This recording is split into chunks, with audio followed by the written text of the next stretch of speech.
Nais naman ni Bicol Saro Party List Representative Terry Redon na alamin ang buong kwentong bumabalot sa akusasyon ni Ramil Madriaga kay Atty. Ryan Ray Kilala. Si Kilala ay nagsisilbi bilang Assistant Special Prosecutor sa Office of the Ombudsman at inakusahan ni Madriaga na umano'y gumamit sa kanyang impluensya para matulungan si Vice President Sara na makakuha ng pasadong grado sa bar exam. Ayon kay Representative Redon, nakakapagtaka kung bakit hindi pa pinapasinungalingan ni Kilala ang akusasyon ni Madriaga gayong naglabas pa rin ng pahayag si Vice President Sara Duterte.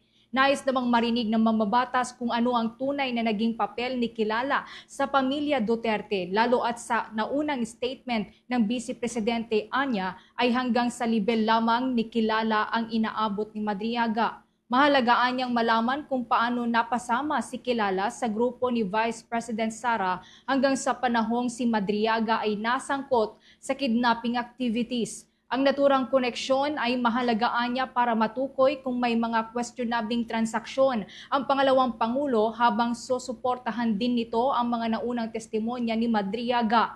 Dapat din anyang malaman kung paano nagkasama sina Madriaga at Kilala sa campaign trail ni Vice President Sara.